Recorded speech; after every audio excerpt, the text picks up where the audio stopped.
ยังดาวอนที่เรียกว่าสาวน้อยเนาะที่เดินทางมาจาก LA เป็นวันเกิดของเพื่อนมือดีเนาะ 4th of July ขอเชิญย้ายเผยเนาะเอาเชิญก่อนนายเชิญก่อนอันนี้เบิร์ธเดย์คนที่หนึ่งเนาะถ้าก็ได้25 ปีเพื่อนมา25 ปีประมาณ3 เทื่อนี่ละมั้ง4 เทื่อแล้วจะ5 ปี3 เทื่อ4 เทื่อแล้ว4 เทื่อ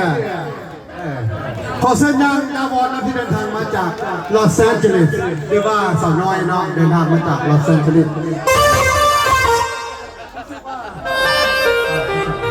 รู้สึกว่าเจ้าของประเทศมาเด้อ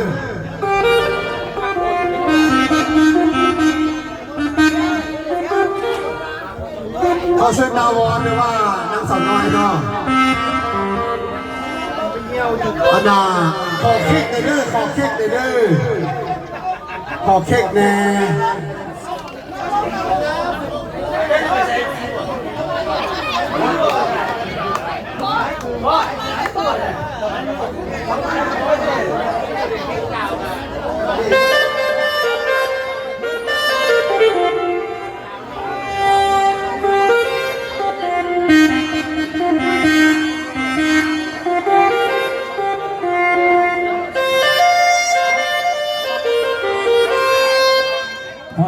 เจ้าของไม่ได้นานมากเลยอยากเลยจังหวะเค้กเกิด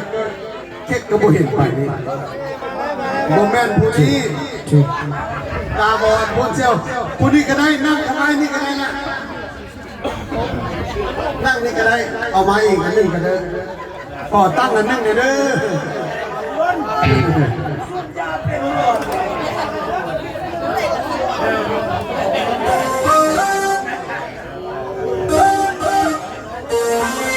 ขอเชิญเจ้าภาพห้องนางดาวอนใส่โต๊ะอยู่ใส่โต๊ะอยู่ใส่เป้าชื่ออะไรวะแต่ดาวอนไม่ใส่หน่อยขอน้อยหน่อยนี่ไปห้องขอน้อยเลย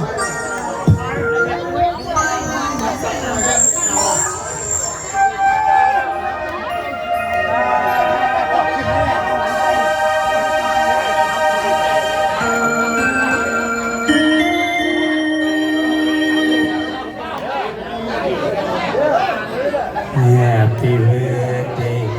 to เอาเมาแล้ว Happy birthday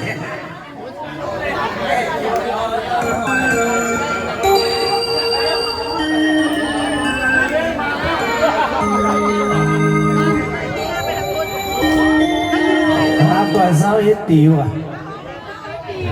คนนี้หากับ21ผู้นั้น25โอ้มันคือลมใช่ป่ะนี่มาบังซ้อยกันเด้อ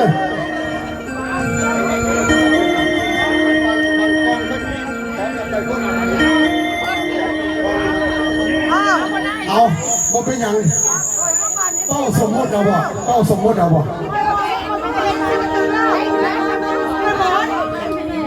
เอาห้องเพลงช่วยกันเด้อ1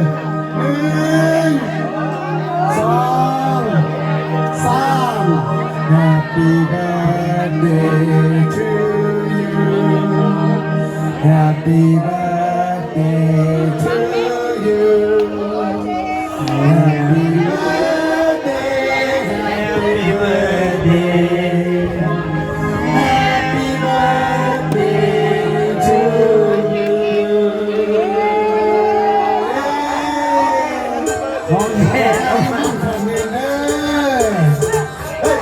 บ้าของแก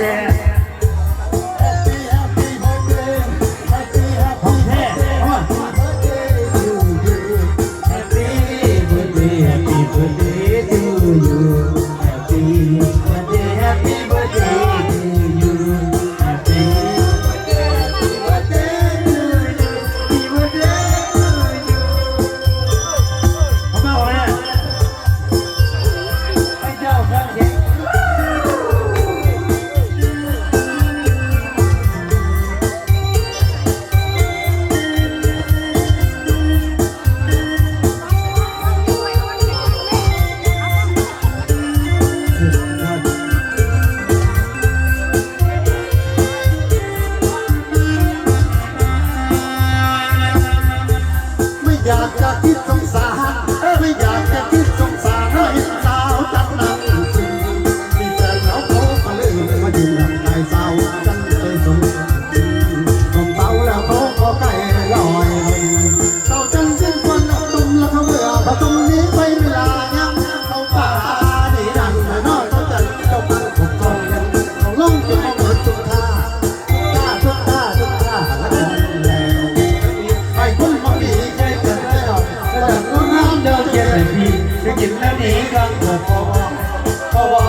อก คือฟัน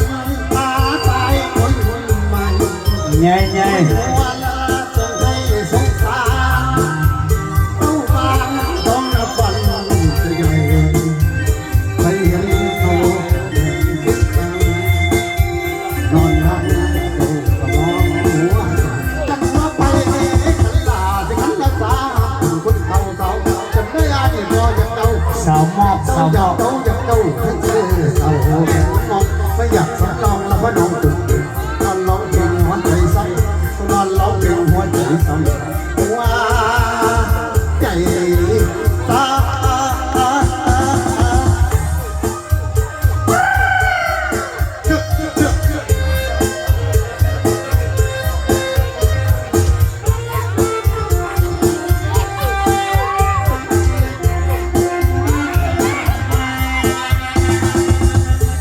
สุดแท้แต่วาสนา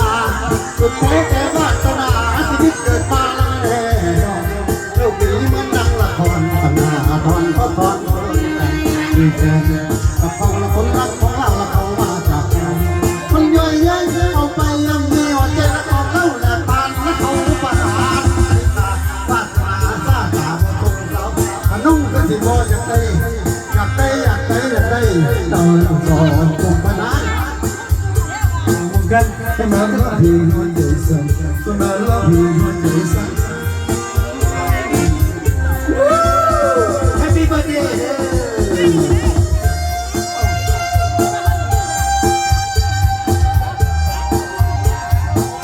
ชิดวัด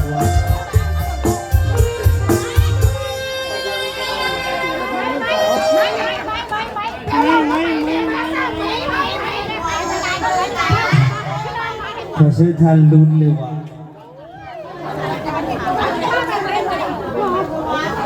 คนเดียวกูมีเมียมาลูก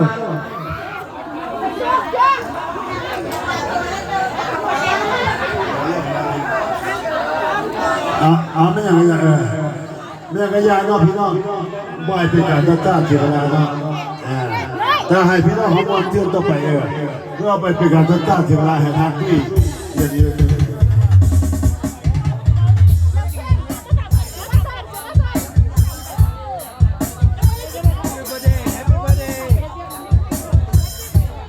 พี่น้องมันว่าเป็นจังหวะ